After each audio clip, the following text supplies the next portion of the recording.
Bienvenue dans cette nouvelle édition du Non-Stop Info. Au sommaire, zoom sur les mesures prises en Côte d'Ivoire pour garantir un scrutin pacifique et transparent. Outre la mise en place de la commission Dialogue, Vérité et Réconciliation, plusieurs initiatives ont été prises en ce sens. Le Nigeria prend la mesure de la chute du cours du pétrole après une dévaluation de la monnaie nationale. La première économie du continent demande aux banques de restituer les devises non utilisées dans un délai de 48 heures.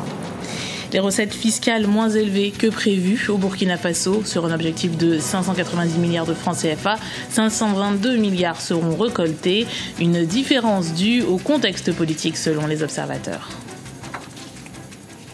Mais d'abord, l'Algérie et le Maroc redoublent d'efforts pour sécuriser leurs frontières. Les deux pays sont quotidiennement confrontés au trafic de drogue, à la contrebande de carburant et autres commerces illégaux transfrontaliers. L'Algérie a ainsi annoncé l'installation prochaine d'un système électronique dit sophistiqué, muni de caméras. Des unités de contrôle seront également déployées sur le terrain. Les tranchées creusées en 2013 ou autres grillages remplacés en août 2014 n'ont donc pas eu l'effet escompté. Moins d'une semaine après que la commission Dialogue, Vérité et Réconciliation ait rendu ses conclusions, comment est-ce que la Côte d'Ivoire envisage sa prochaine élection présidentielle en octobre 2015 ? Les événements post-électoraux entre 2010 et 2011 avaient coûté la vie à 3000 personnes. Quelles sont aujourd'hui les initiatives prises par le gouvernement pour éviter que de tels événements ne se reproduisent ? Élément de réponse avec notre correspondant Olivier Conan. La réconciliation nationale, une préoccupation pour tous les Ivoiriens. Parallèlement à l'action de la commission Dialogue, Vérité et Réconciliation, des initiatives privées sont déployées pour renouer le fil du dialogue entre Ivoiriens. Objectif, éviter une répétition du passé récent et la crise post-électorale de 2010. 2015 étant une année électorale, il faut sensibiliser les hommes politiques et la population pour adopter des comportements à même de conduire à des élections apaisées et crédibles. Nous voulons d'abord garantir, n'est-ce pas, une élection transparente, garantir un comportement citoyen en amenant les populations à bannir la violence. Ensuite, garantir la clarification du mode des élections, n'est-ce pas, garantir la bonne information pour l'électeur. Nous voulons aussi qu'il y ait aussi une garantie, n'est-ce pas, pour un débat d'idées. Programme contre programme, argument contre argument. L'esprit de la réconciliation nationale est en marche en Côte d'Ivoire.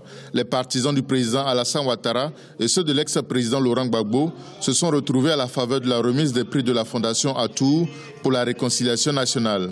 Une occasion pour les partis de dire leur part de vérité. Il ne peut y avoir de réconciliation véritable au sein d'une communauté tant que les membres de cette communauté sont en exil, loin de chez eux, loin de leur famille, loin de leur pays. Toutes les crises que nous avons en Côte d'Ivoire viennent des élections. Sinon, les populations n'ont aucun problème. Quand vous arrivez à Daloa, dans les villages, les gens vivent tranquillement. À Ma, à Séguéla, partout.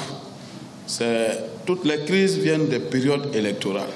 90, 95, 2000, 2001, ainsi de suite. Donc, si on s'attaque à la racine, qui est l'élection, vous verrez qu'il n'y aura plus de crise en Côte d'Ivoire. Le désir de réconciliation nationale est très présent dans l'esprit des Ivoiriens. Ils formulent le vœu que la nouvelle année puisse voir se multiplier les initiatives pour réconcilier totalement les partisans des deux camps pour le bien de la Côte d'Ivoire. L'armée camerounaise progresse dans sa lutte contre le mouvement Boko Haram. Un camp d'instruction aurait été démantelé à l'extrême nord du pays, proche de la frontière nigériane.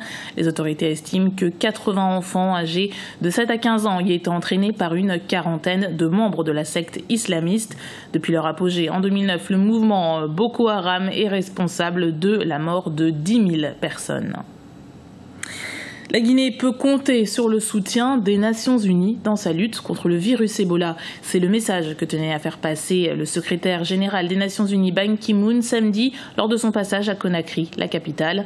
Au 16 décembre 2014, l'Organisation mondiale de la santé a recensé 7373 victimes de la fièvre hémorragique. Reportage de notre correspondant Mohamed Lamine Solano.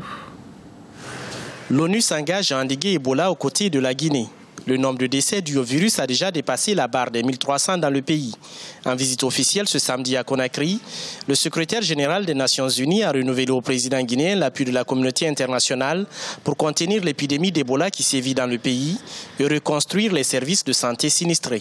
Nous devons multiplier les activités visant à rétablir les services sociaux de base, renforcer les services de santé, soutenir l'économie et de façon générale accroître la résilience du pays. Les pays d'Afrique et du monde ont réagi de façon extraordinaire. J'invite la communauté internationale à rester mobilisée. Pour l'heure, la guerre déclarée contre le virus Ebola reste un pari à gagner pour les autorités guinéennes. Même si l'intensification de la riposte contre l'épidémie a permis de ralentir son évolution, la maladie se propage tout de même dans de nouveaux foyers et la résistance des communautés aux actions de prévention affaiblit les efforts déjà menés. Un cocktail de problèmes qui préoccupe le président guinéen. J'ai dit au secrétaire général quelles sont nos préoccupations, couper la chaîne de contamination, suivre les contacts à 100% et pouvoir aider les contacts à rester chez eux. Mais aussi la grande responsabilité du gouvernement pour la sensibilisation et pour qu'il n'y ait pas de résistance. En septembre dernier, les autorités sanitaires guinéennes ont annoncé un nouveau plan d'urgence pour réduire les risques de contamination de l'épidémie d'Ebola. Malgré l'accroissement des mesures de contrôle sanitaire à travers le pays et l'intensification de la sensibilisation sur les moyens de prévention du virus Ebola, la chaîne de contamination évolue et la guerre déclarée contre l'épidémie risque d'être plus longue que prévu. Le Nigeria prend des mesures économiques pour faire face à la chute du cours du pétrole. Les autorités annoncent un durcissement du contrôle des changes. Les banques et particuliers auront désormais 48 heures pour restituer les devises non utilisées. Les explications de Marina Vanier. Le Nigeria veut enrayer la spéculation contre le Naira. La Banque centrale du Nigeria a annoncé ce vendredi 19 décembre cette nouvelle mesure pour atténuer l'impact de la chute des prix du pétrole. Il s'agira désormais pour les banques et autres institutions de restituer les devises non utilisées dans un délai de 48 heures. Premier producteur de pétrole du continent, le Nigeria dépend à 70% de ses exportations de brut pour son budget et à 90% pour ses recettes en devises. Les autorités nigériennes multiplient depuis plusieurs mois les opérations pour faire face à la crise, avec notamment la dévaluation de 8% du Naira depuis novembre 2014. De l'autre côté en face, on est sur les marchés financiers. La monnaie nigériane se négocie sur les marchés comme toutes les monnaies, mais dès l'instant que les investisseurs internationaux, surtout au niveau des marchés financiers, ressentent une certaine faiblesse de la monnaie. Qu'est-ce qui se passe ? On achète la monnaie pour faire baisser sa valeur. Ce qui va à l'encontre, si vous voulez, de la première décision des autorités nigérianes qui visait à renforcer la monnaie en la dévaluant et rendre l'économie beaucoup plus compétitive. Ce durcissement du contrôle vise à garder le niveau des avoirs des réserves de change de l'État nigérian. En cas de non-respect de cette mesure, le pays a mis en garde contre de possibles sanctions comme une suspension du marché des changes. Les conséquences, ce sont des conséquences énormes au niveau de la croissance économique, dans la mesure où les dépenses de l'État vont obligatoirement baisser, dans la mesure où on a une baisse des recettes pétrolières qui finance pratiquement l'économie nigériane à hauteur de 90%. Cette baisse-là, consécutivement à la baisse du Naira, va poser des problèmes à l'État. Donc ça voudrait dire quoi ? Ça voudrait dire qu'obligatoirement l'État devrait procéder à une baisse de ses dépenses publiques. Ce qui aura l'impact sur tout ce qui est santé, sur tout ce qui est les programmes d'investissement qui ont été mis en place par l'État nigérian. Le gouvernement nigérien avait annoncé le 17 décembre une baisse des prévisions de croissance pour 2015, passant de 6,35% du PIB à 5,5%. Pour certains économistes, la première puissance africaine est toutefois à féliciter pour ses efforts en vue d'une amélioration de sa situation économique. L'économie toujours et le soulèvement populaire survenu au Burkina Faso au mois d'octobre influent sur le secteur. Par exemple, la mobilisation fiscale est en baisse par rapport à l'année dernière. En effet, sur une prévision de recouvrement d'impôts de plus de 600 000 milliards de francs CFA, puis revue à 590 milliards de francs CFA, seuls 522 milliards seront recouvrés. Plus d'explications avec le reportage de notre correspondant au Burkina Faso, Wenjam Valentin Compaoré. Au Burkina Faso, les recettes fiscales vont baisser pour la première fois depuis 5 ans. Même si les impôts qui représentent 55% des recettes propres de l'État burkinabé ont cru d'environ 20% par an depuis 2009, en 2014, sa mobilisation reste en deçà des attentes. Ainsi, sur une prévision de 605 milliards, revue à 590 milliards, le fisc ne pourra finalement mobiliser que 522 milliards de francs CFA. Des recettes en baisse qui seraient dues au contexte politique morose. Ceci est lié incontestablement à la crise que nous avons connue au Burkina ici en octobre 2014. Vous savez que les investisseurs sont des gens qui anticipent.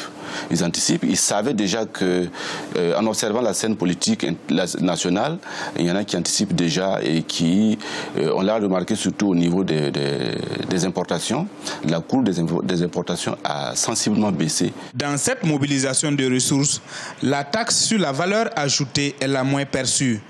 Une sensibilisation est donc nécessaire pour lutter contre l'incivisme fiscal qui va grandissant selon la Direction générale des impôts. Nos concitoyens n'ont pas l'habitude d'utiliser la facture. Quand vous achetez un bien dans certains magasins, les gens préfèrent vous dire, si vous réclamez la facture, certains préfèrent vous dire d'aller acheter ailleurs. Voilà pourquoi nous avons voulu instituer la facture normalisée pour amener nos concitoyens à utiliser la facture et donc à mieux mobiliser la TVA. Pour accroître ses recettes fiscales, le Burkina Faso a institué en 2014 une nouvelle taxe basée sur le chiffre d'affaires des entreprises de télécommunications. Une taxe qui devrait rapporter au budget de l'État environ 12 milliards de francs CFA. Mais le secteur fiscal a besoin d'être assaini selon certains observateurs, car figurant dans le top 10 des administrations les plus corrompues, selon le classement du Réseau national de lutte contre la corruption.